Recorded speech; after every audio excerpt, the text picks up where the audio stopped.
Padres Hot Tub is brought to everyone by the lovely folks who have gone to patreon.com and become patrons of the show.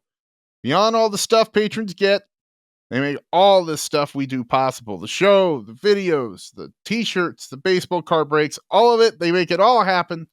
And going to patreon.com is the best way to support the show.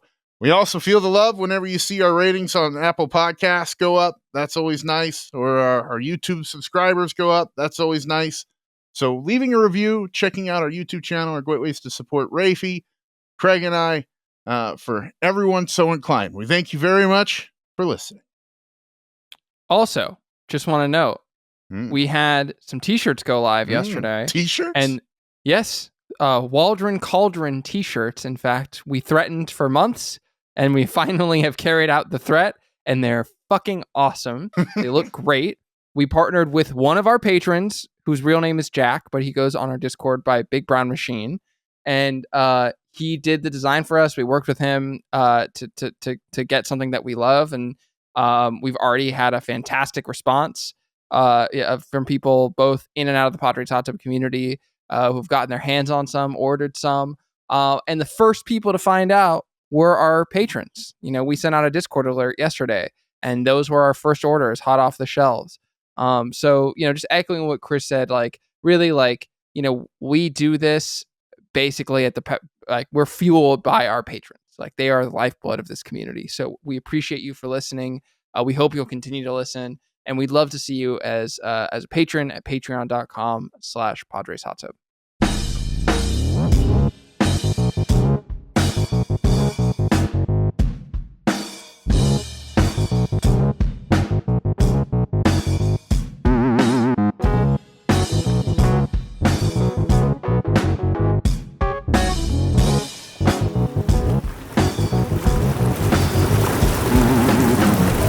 Welcome into the Padres Hot Tub, everybody. Chris, Reed, Raphie Cantor. No Craig in the tub.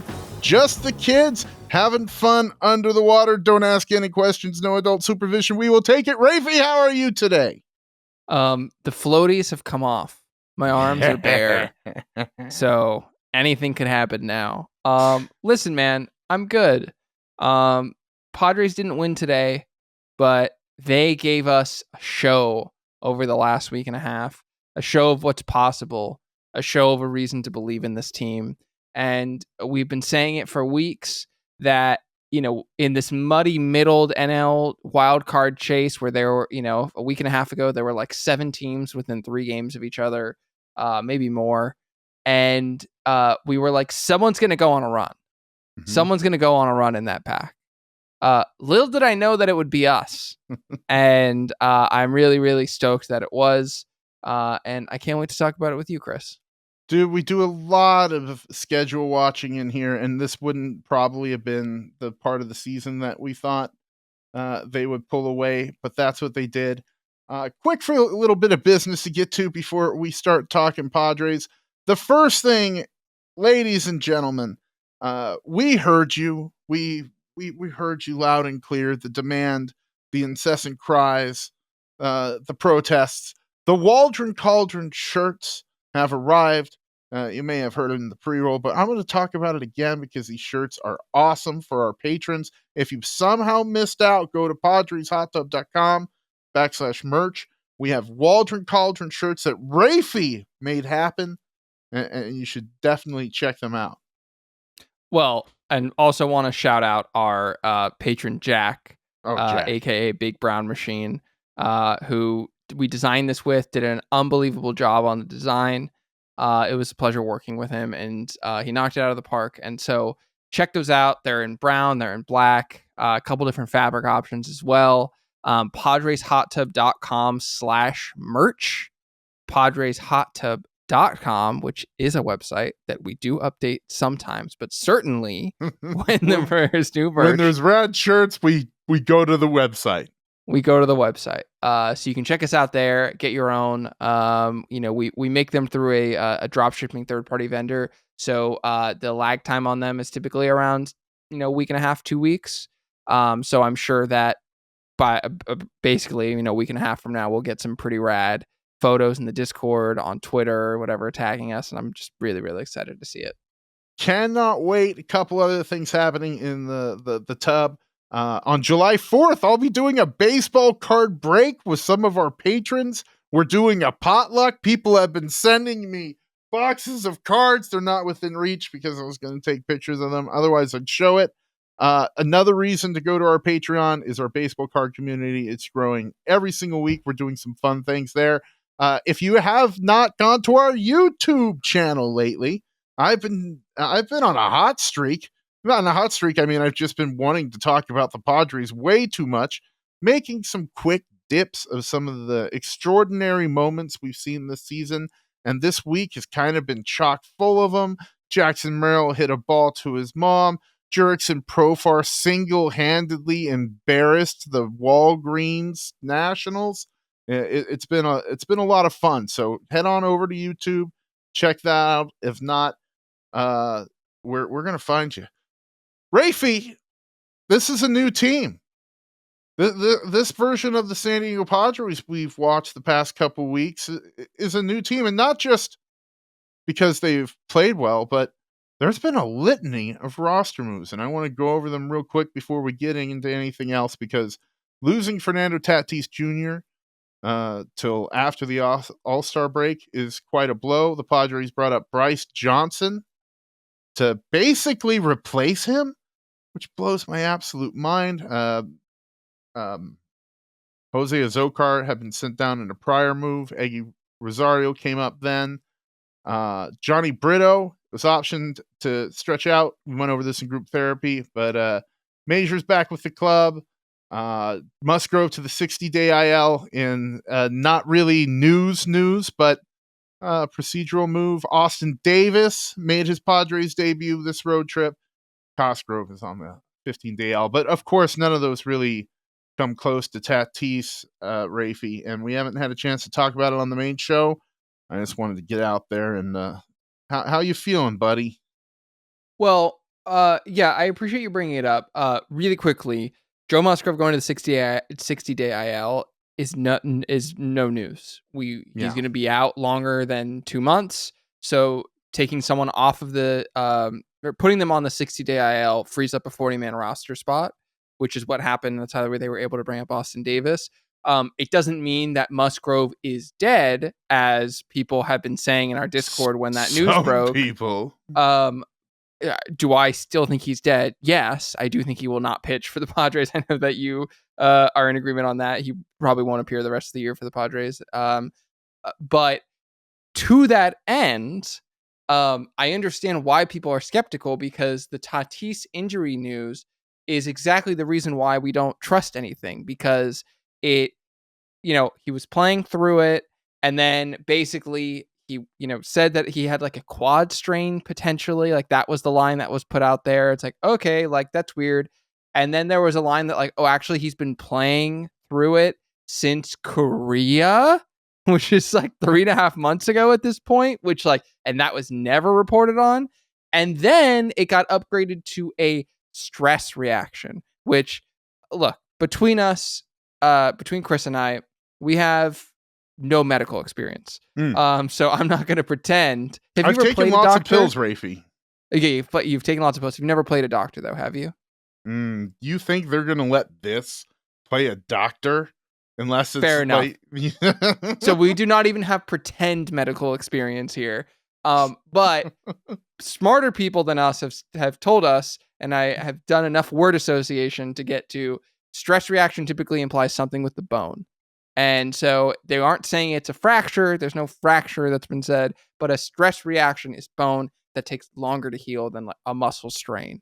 And so that's like prime example of the Padres injury translator, as Craig always likes to say, which is that, oh, he's going to be out for a week. That means a month. Like, he's going to be out for, Musgrove's going to be out till after the All-Star break. We're never going to see him again. Like, that's just how you have to grade everything on a curve. So I don't feel good about it, to answer your question, but I'm glad that it doesn't seem like the team is rushing him back. Yeah, we worry about Nando a lot. and the team has to as well.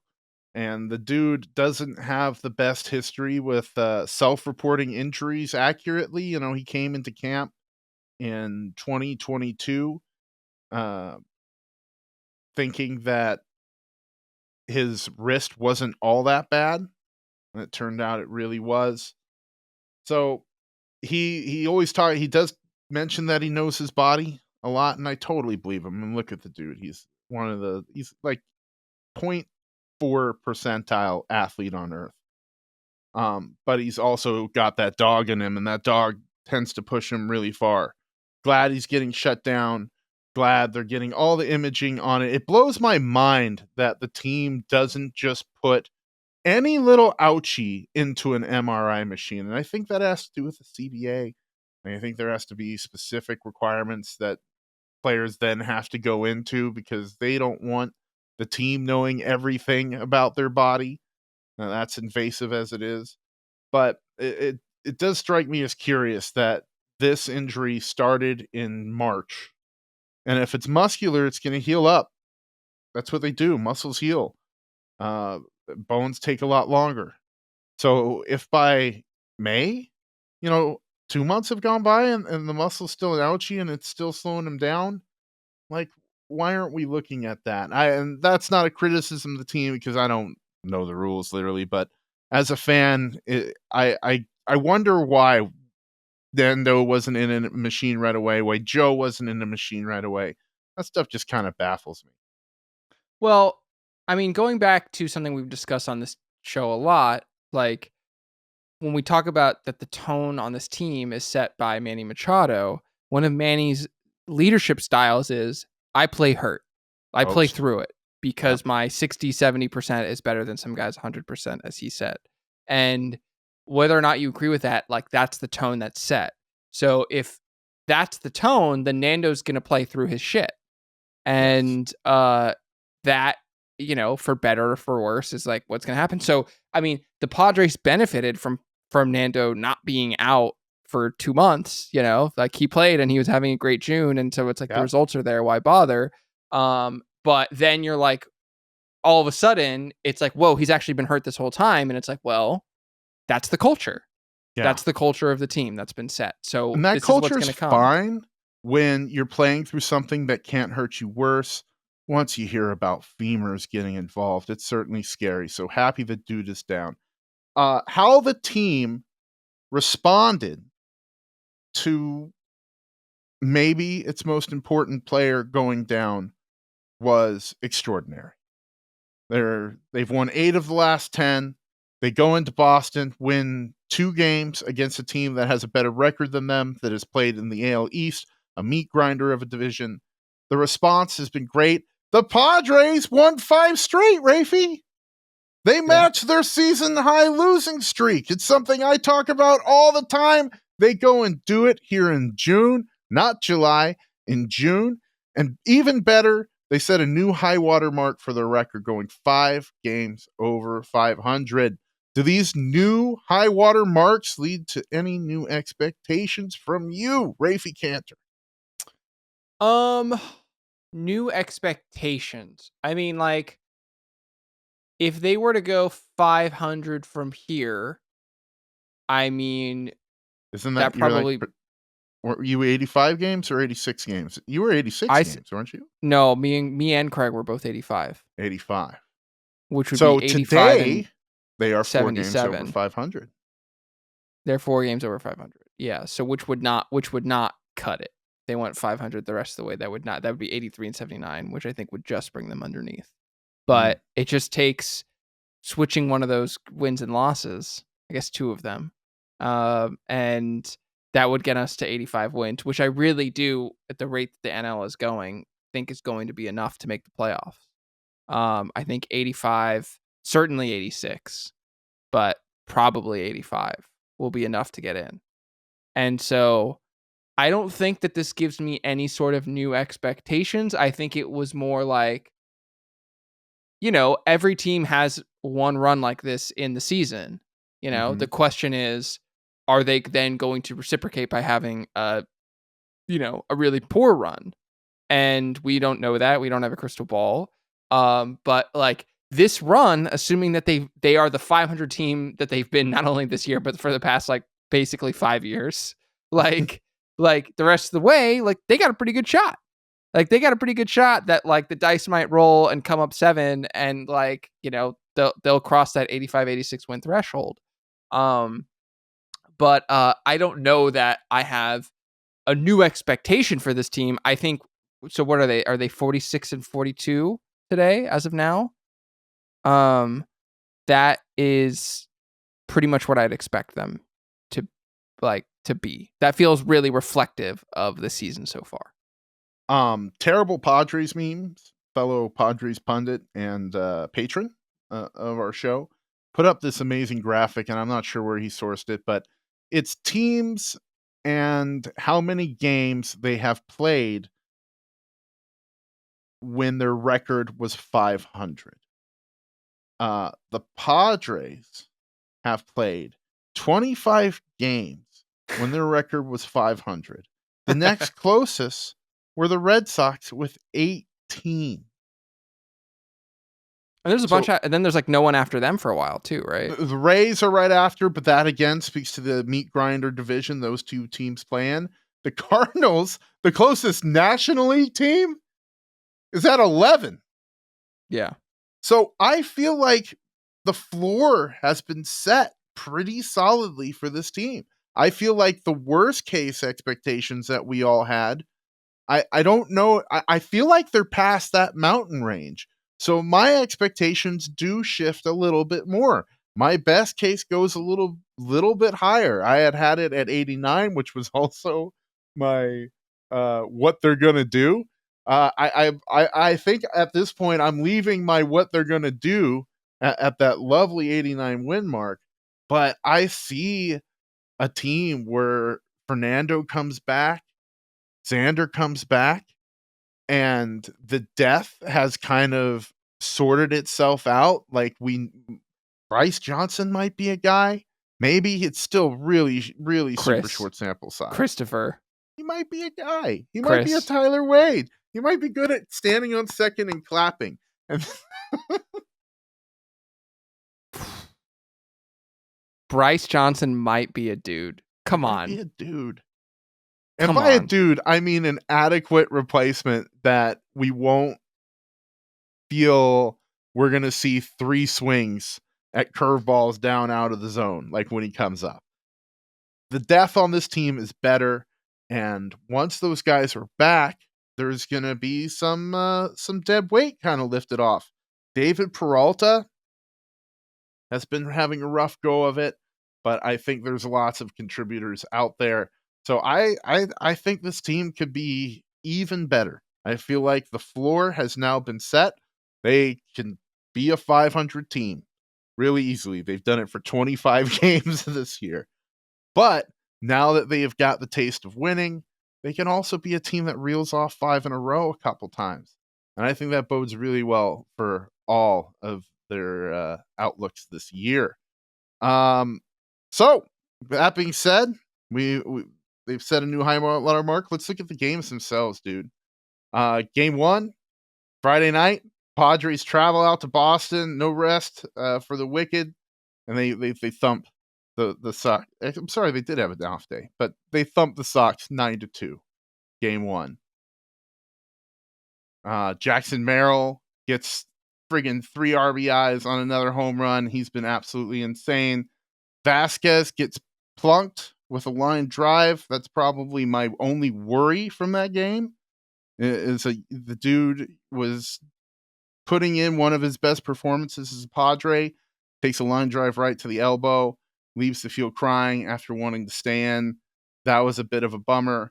But all told, a really fun game, and it kicked off this series quite nicely.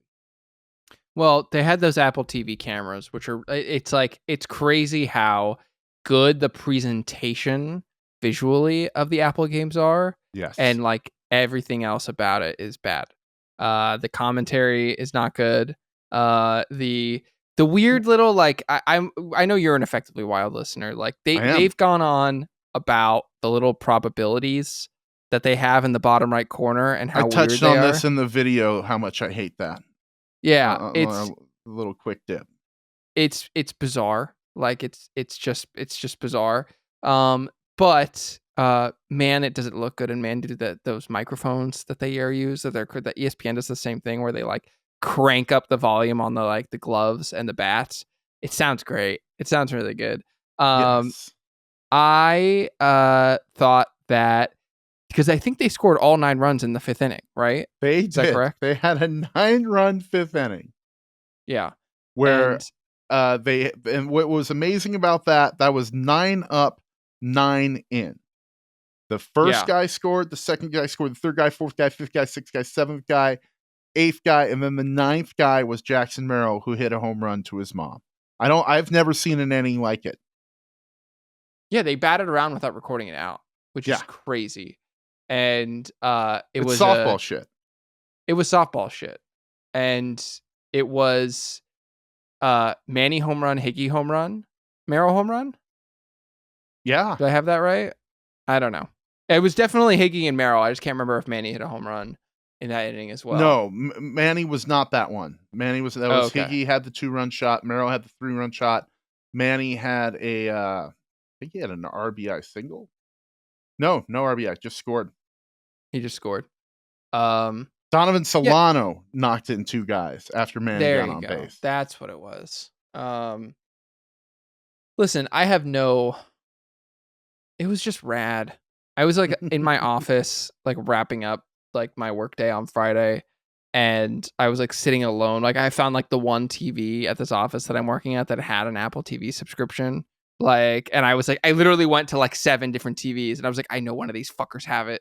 And like, and finally I just found the one who did, and I was like, oh yeah, let's go. And I was like alone by myself, and I was like throwing up my arms, like watching like the legend of Kyle Higashioka grow.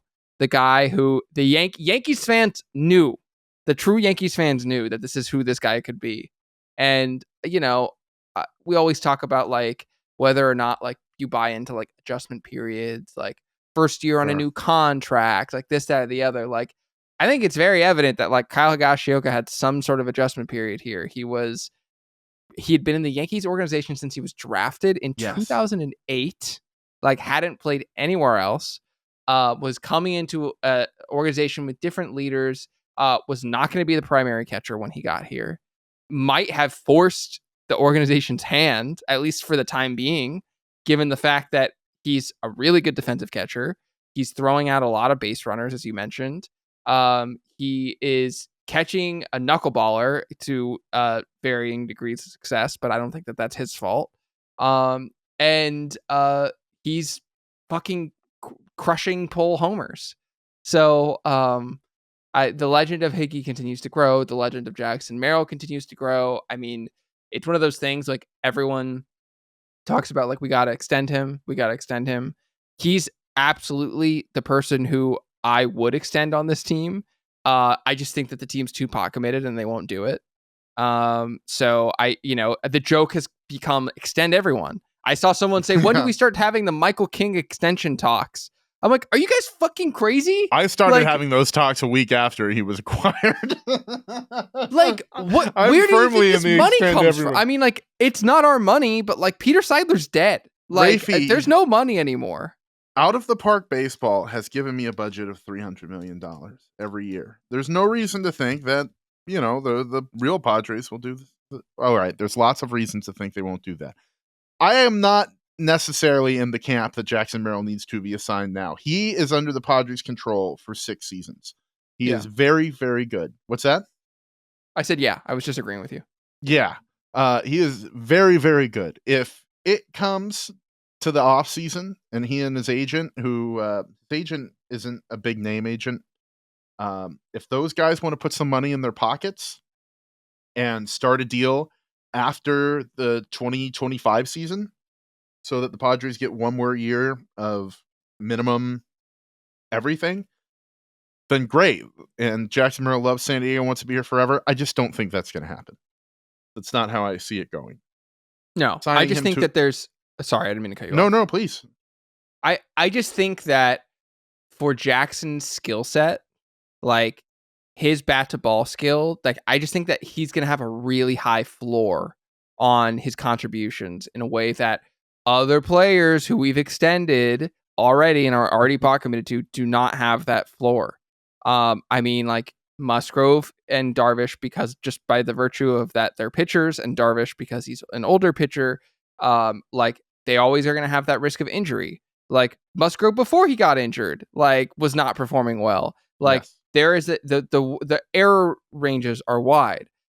We've talked about Manny's contract and the potential, decline that he has because bat speed is such an essential part of his tool, and that's one of those tools that doesn't age well, and why, for instance, people have predicted that Xander's contract will have a higher floor than Manny's contract will. I just think that Jackson's bat to ball skills, the way his swing looks, like him being able to seamlessly transition to center field, I agree with you that we actually don't have a rush to make that decision. Certainly wait until the end of the year, if not at the end of next year.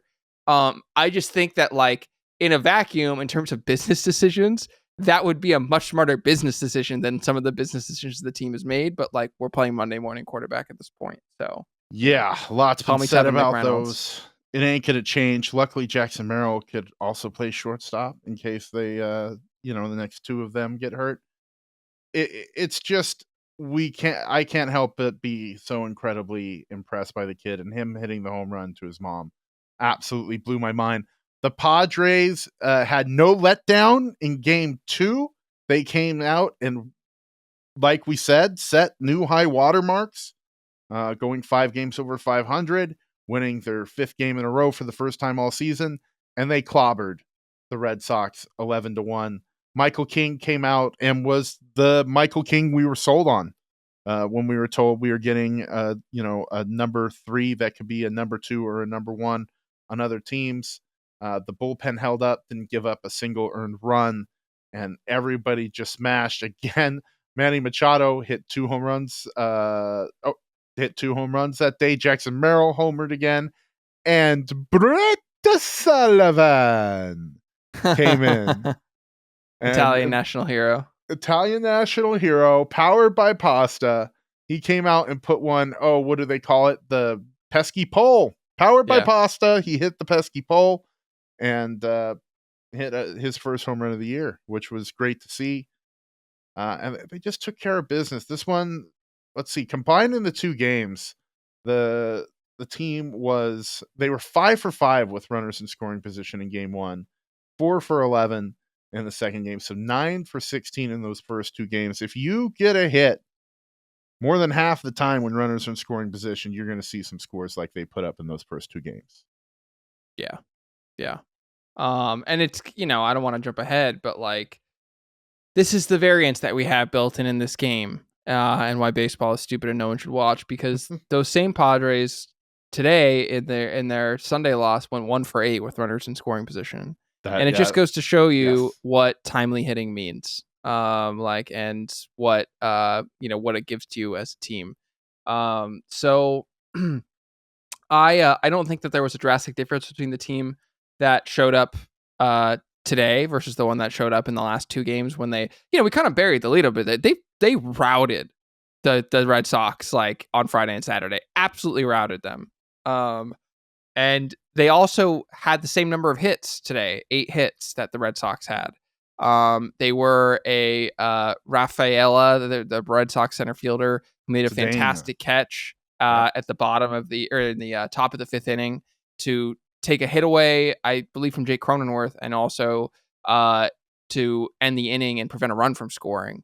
So there were a couple of those breaks that would have changed the complexion of the game. But I mean, look, it was a blast. It was a blast, and it was a statement to come in and play against a really, really solid Red Sox team that is still pretty abysmal defensively. They're one of the worst defenders in terms of defense over the last few years. But plays in a tough division and was several games over 500 before we rolled into town. Yeah, their record before we got there were 43-37. It's better than us. Still is better than us. But the point is, everyone is crediting with the AL being the better league this year.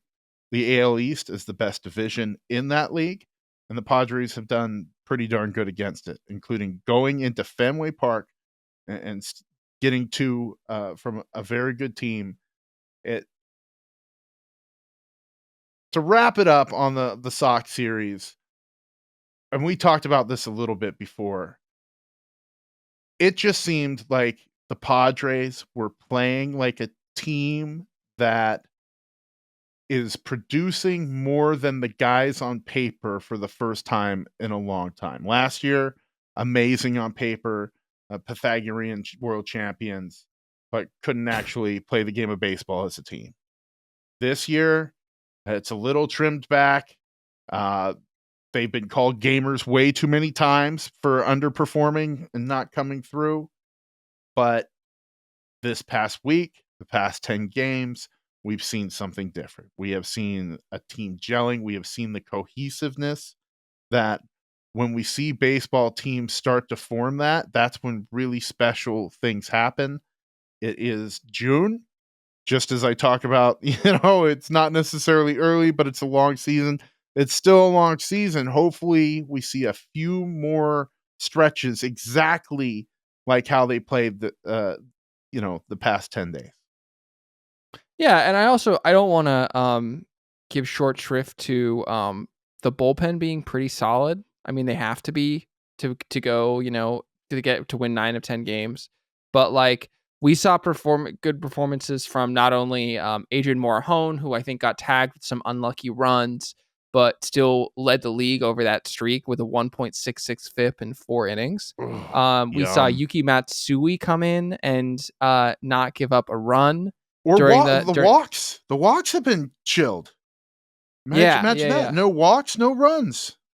Yeah, I mean he still had a 3.86 walks per 9 rate over that span, which is still above league average. But I mean the biggest thing is that they just weren't giving up home runs at the rate that they have been. Estrada gave up a homer, De Los Santos gave up a homer, Brito gave up a homer, and Wandy Peralta gave up a homer. But that's it. I mean, 4 home runs I am not going to do all this math right now. Quite a few innings because there were some games where like innings. Yeah, like King, only made it 5 innings during that stretch. Waldron only made it 5 innings during that stretch. Same with Vasquez at certain points. Like they were having to cover 4 innings multiple times in a row. On back-to-back days, sometimes 3 days in a row. And so to go out there to limit the long ball, to strike a lot of guys out. I mean, Estrada struck a lot of guys out. Matsui struck a lot of guys out. It was fantastic. It was just fantastic. And I'm having fun watching this team again. I'm glad they are no longer boring Raphie Cantor. We'll move on. Great job in Boston, boys. Looking ahead, they're not just at the coming series, which is against the Rangers, and they've got really solid pitching. But the next couple weeks of Padres baseball are going to be interesting. We have an amateur player Rule 4 draft coming up right before the All-Star game. The Padres have 4 All-Stars on the ballot. Have you made your vote today, Raphie? You can vote once now every day for the next 3 days, 4 days. I haven't voted today. Manny needs you to vote, Raphie. I'm not going to vote for Manny. You're going to vote. Oh, you're going to vote for Alec Bohm?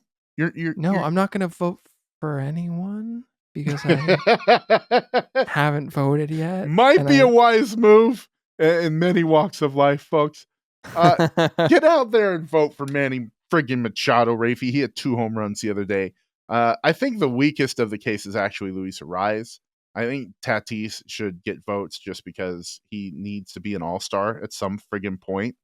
Dude has had a lot of weird things in his career. He just needs to get the vote, have it done. We know he can't play in the game. I had a dream that died that Fernando Tatis Jr. would be in this year's home run derby in Arlington, the place where he kicked off Slam Diego, in the blowout win against the Rangers that Jace Tingler said we don't do that here. We don't hit grand slams here, folks. I thought that would be a lot of fun, and that dream died. But Raphie, you are doing your city, your native city, your friends, your family, and Jurickson Profar's son a disservice if you don't go and vote for Jurickson Profar to start in left field in the All-Star game. Yeah, I'm not proud of it. I'm just being honest with you, you know? All right, fair. That's my last attack.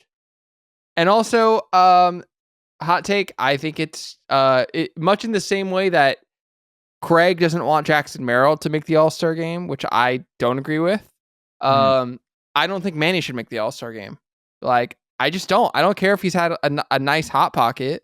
Like, I think it's like good to have a reality check, like of like, hey, like I'm glad he's played really well in the streak. It's an example of like what's been missing from the team, and like then the team plays well when he plays well. Like this team lives and dies by Manny Machado.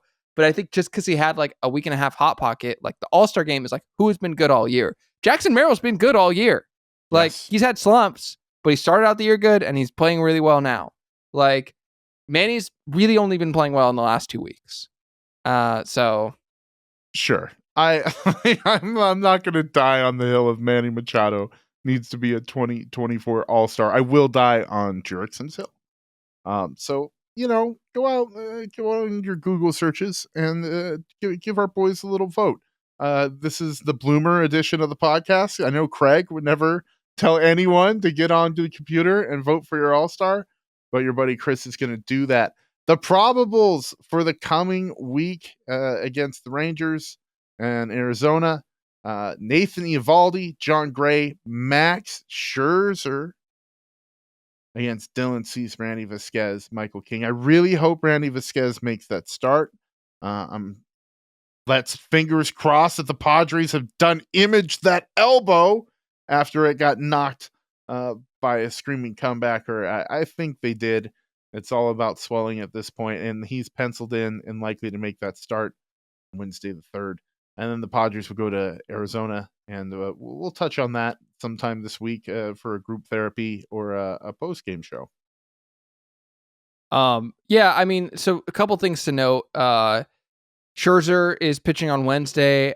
He's only pitched in 2 games so far. He's been good in those 2 games, but I mean, really limited sample size. Obviously, this team, shout out Daniel Camarena, has no qualms about facing Max Scherzer. And John Gray thus far this year has been pretty solid. Yeah. 3.77 ERA, 3.33 FIP. Obviously we're very familiar with him for all the time that he spent in Colorado. He always along with not I was going to say Valenzuela. That's not Senzazella. Antonio Senzazella is like one of those like patented Rockies killers that would always come in and push us around. Nathan Eovaldi, very similar, 3.45 ERA, but a 3.96 FIP, so not quite as solid in the underlying metrics. I mean, for me, the takeaway from this is that they're facing 3 righties. So they're facing 3 righties away from home in a place that's hot and humid. I think the ball will be flying around. And AJ Cassavell, before we started recording, noted that because basically the Padres had an off day before Boston and an off day after Boston, they might do some kind of funky things with the rotation.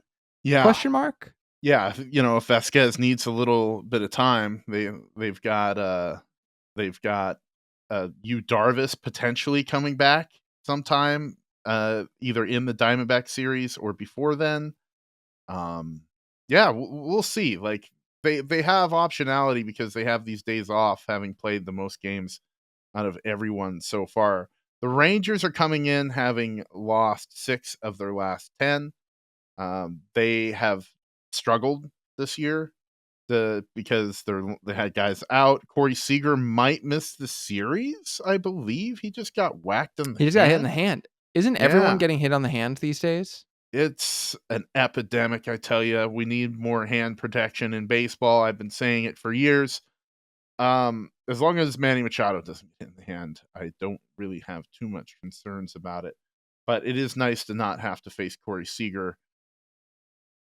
Yeah, like when we came into the Boston series, Rafe, having swept the Nationals, all of us unanimously felt good about 3-3 on this road trip against the Sox and then the Rangers.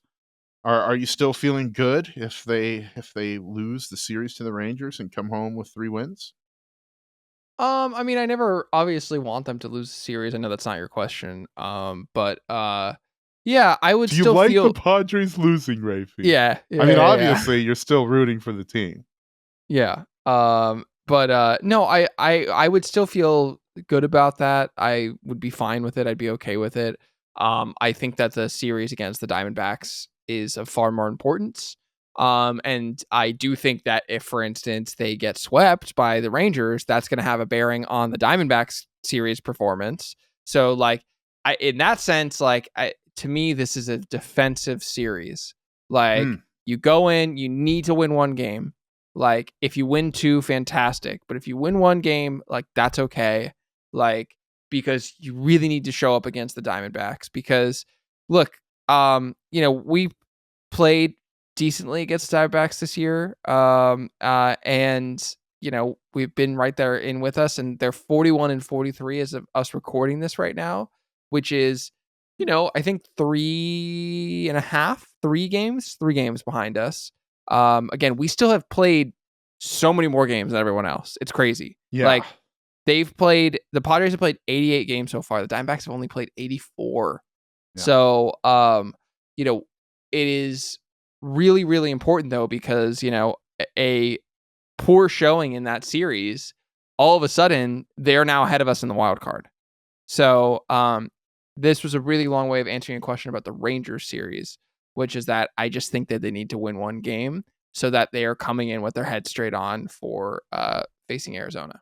Frankly, I think if Dylan Cease and Michael King just show up, they're going to take 2 from the Rangers. Max Scherzer hasn't been great since he came back. Eovaldi's been fine, and Gray's been the strongest out of all of them. So I really want to see them come home 4-2. The Diamondbacks is the more important series. You're absolutely right, dude. So far this year, they've taken 4 out of the 7 games they play the Diamondbacks. So that, as we know from last year, is an incredibly important tiebreaker if the records are the same. Let's hope that they come home with all the same energy that they left Petco Park with the other day. And then they'll have a day off. And then one more series before the All-Star break. I know it's Seattle. And then there's definitely another series. But, yeah, they're playing the Diamondbacks. Braves? Then they have just a 2-game set against the Mariners, and then they play the Braves. And what's really important about that is that the Padres have Tuesday, Wednesday, Thursday games at Texas. They fly home and they play the Diamondbacks Friday, Saturday, Sunday, and then they have an off day at home, 2 games against the Mariners, another off day at home, and then 3 games against the Braves. Which, like, it's rare to get the home off days. Getting 2, like, sandwiching those series is fantastic. So this team will be well rested, especially by the time that they get to the Mariners and Braves series once they weather the Rangers and the Diamondbacks. Like, I'm assuming anyone for the bullpen is available at any time, which is obviously very strong considering the way that our bullpen tends to perform. So yeah, it's a really interesting pocket of schedule. We only have 2 games against the Mariners, but they're playing very well. The Braves are who we thought they were. They are exactly. This is such an aside, and I'm so sorry. But for my old boss's birthday, I got him a cameo from Coach Jim Mora. Not the son, the one who went playoffs. We're talking about playoffs. Yeah. He's 89 years old. And he's doing Cameo. He's on Cameo. And normally I don't know if you've gotten a Cameo, but I am on Cameo. Are you? I'm on Cameo. I'm $15. I'll say whatever you want. Oh, that's awesome. You're not going to do what Pete Alonso did though, right? Like, and then be like, if you're watching this, it's because you just lost to the San Diego Padres. No, but for the same reason that Pete Alonso gets some crap from Padres fans for meme reasons, I'll always like him for that. You'll like him for that, even though he supports ISIS? Do you support ISIS, Chris? There it is. There it is. I will not submit to this line of questioning. One should note that the Padres have already taken 3 out of 4 from Atlanta, so just one win in that series secures their season victory against the Braves. And while nobody before the season would have predicted the Padres would need to win that, for anything, because the Braves are supposed to be a 103-win super team, it'd be nice to put in our back pocket. Yeah, and they also don't have Ronald Acuna anymore, who wasn't having his best season, but, unfortunately tore his ACL on his other leg, so that, the team is, without their best player. They're in an interesting position in that they're really far out of the division. They are further away from the Phillies than the Padres are from the Dodgers right now. So think about that. That's how good the Phillies have been. And the Braves are 10 games over, which is not bad. Like, it's actually we would kill for that to be 10 games over right now. But the Phillies are down Harper and Schwarber right now. So the Braves are going to be making some sort of push for their division, as futile as that might be at this point. So they're going to be a difficult team coming in.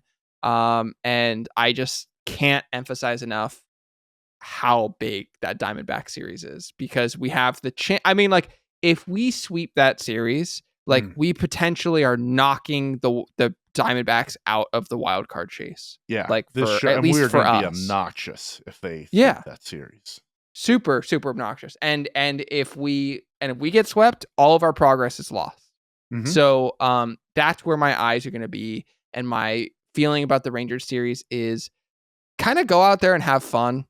It doesn't really, like, come back healthy. Like, those games matter. I'm not trying to say that if we, if we, like I said, I just said earlier, if we get swept, like, that's a big deal. But we're playing a team in the AL. It doesn't matter our head-to-head performance against them. We're playing at a ballpark that not only was the start of Slam Diego, but also was the site of the Padres' only no-hitter. Yeah, this is a place that, like, we have made memories before.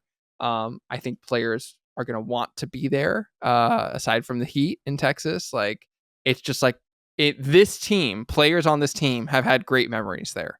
So it's not just like a Padres, like, oh yeah, like, we had fun that one time when we went to Montreal. Like, no, it's like guys on this team have been there.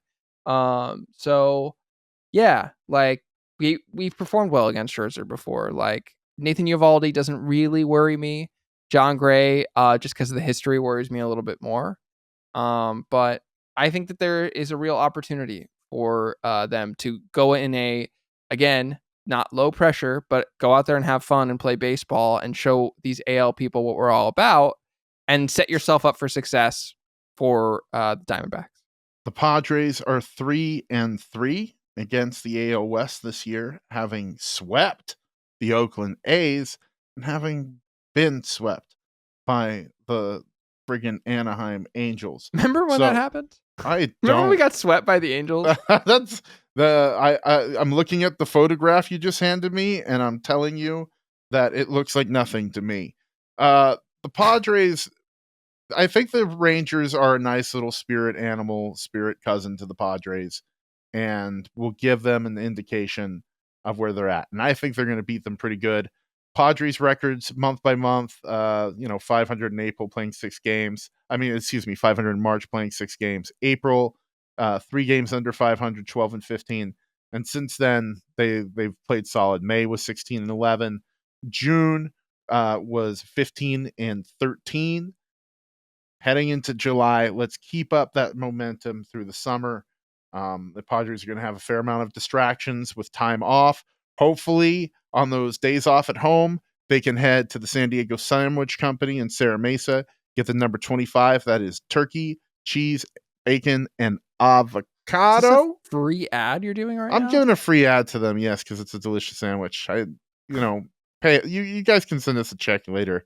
If you go there, you will instantly know my presence. So eat some avocado, boys, on the off days. And while you're in Texas, have some barbecue and snack on the bones of the Texas Rangers. I'm just gonna let you keep going. Here at Padres Hot Tub, we proudly endorse cannibalism if it is of your rivals. Anything else, Raphie? A little bit of shorter episode, but we're short a guy. Yeah, I mean, listen, if the Padres had beat the Red Sox and swept them, like, I don't know that like we would have been able to have a show because all of the blood would have rushed from our heads down to our crotches. So I in a want to way, finish. I want to finish yeah. off with your hot pocket. Let's close Okay. out with the guys that are doing good. Okay. Yeah. sorry I So missed it. during our little hot pocket where we went 9 of 10, I just pulled some stats because it's just a fun way to end the show. We need to celebrate them. Yeah, Chris is in the range right now, so we're in Bloomerville. And so we're gonna ride through Bloomerville to end the show.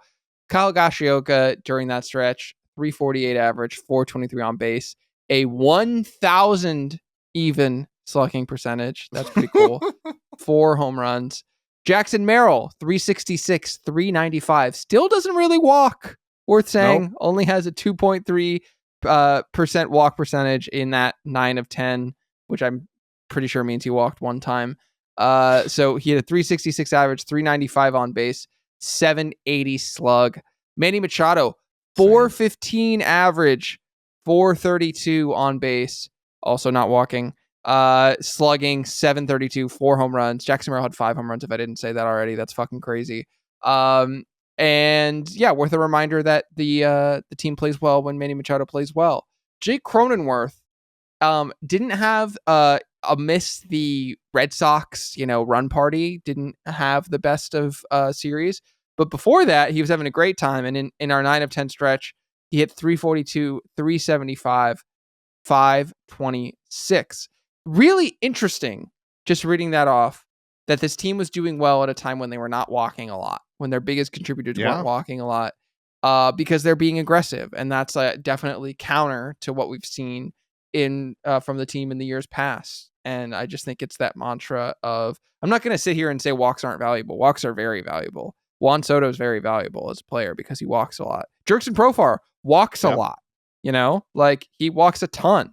And that makes him super valuable. That being said, especially with this team having still, I believe they must after the series, the highest batting average in baseball. When have we ever said that? But literally, Jesse and Tony were talking about this on the radio, and I was listening to it prior to this season. At the in a full 162 game season, the highest that the Padres have ranked in terms of batting average in the league is 7th ever in franchise history. That's pretty incredible considering there were days when Tony Gwynn, Gary Campbellton, and then later Tony Gwynn and Finley and all those Wally Joyner were on the same team. That blows my mind. Yeah. Currently, this doesn't include today. We are actually just now second to the Houston Astros. We have a 263 average as a team.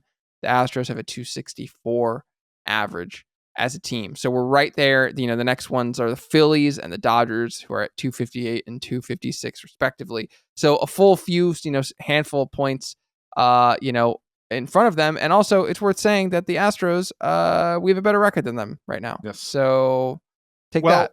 The reason is because they've had that average all year long be 1 or 2. But lately, that home run column has switched. They were a mid team in home runs by and large. They crept up to, I want to say, 7th at one point. They are back up to 5th in Major League Baseball in home runs. When you say you're talking about the Padres, right? I'm talking about the San Diego Padres. Okay. Yes, yeah. not I wasn't sure if we were still in the Astros whirlpool, soggy bottom, whatever. Ooh, I mean, the Ribs were probably pretty good, but I'm going to go ahead and hard pass. The Padres are 5th in the league in home runs, and that's what this past 10-game stretch has really been powered by. And take what they're getting. Like, maybe that's what the scouting report said on the Padres, is they're going to try to walk a lot. They're going to situationally hit. They're not going to take their big swings. Well, if you're getting those first pitches and you're taking those big swings and it's working, don't stop, is what I say. Do not stop. I'm with you, dude. Anything else, my friend? No, nothing else. We're gonna have to talk group therapy off mic because I'm gonna be in the Great White North beginning on Wednesday, and Craig is tugging on his trout in Northern California. Delicious. Delicious. Just wash your hands after, as we said over text. And before. Sensitive animals. Don't forget Waldron Cauldron shirts. They're live. PadresHotTub.com/merch. You can get them. They're selling like hotcakes. They might not be available, for forever. So this could be a piece of vintage merch. Just think about in 2054, walking along, North Park on University, grandchildren, going to the vintage shops and saying, "Hey, I got me a Waldron." Remember, Matt Waldron's going to be a guy. I mark my words. Where we're gonna be like, remember Matt Waldron? 100%. Like, remember how much fun that was? Like, yes, the question already to me, getting Apple TV interviews. Like, he gets paid for that. That's not a small thing. When he's selected to be the guy mic'd up on the national broadcast, like, that's a big thing for baseball players, and he's already doing it. He's already a meme. Throw a few years of like actual production, and yeah, we're never gonna forget Matt Waldron. Did you say they get paid for that? Yeah. What? Yeah. Wait, what are they? What how much money are we talking? This is blowing my mind. They get paid for the $1,000. Yeah, really? Because they're adding to the broadcast. So I don't think it applies for like local things. So like when like Blake Snell does it. But yeah, if you have to be mic'd up during the game, you have to do a talk with the commentators and all that. You get a little something. And it's not nothing. Matt Waldron's going to make a fair amount of money this year doing the media stuff, and also from the pre-R bonus pool, because our guy is certainly not going to be anywhere near arbitration, being in his second year, and he's going to finish in the top 100 of players in WAR. So Matt Waldron, his salary ain't going to be his salary this year. Well, good for him. And you can get a piece of history. Waldron Cauldron t-shirt, PadresHotTub.com/merch. That's all I got, man. Go Padres.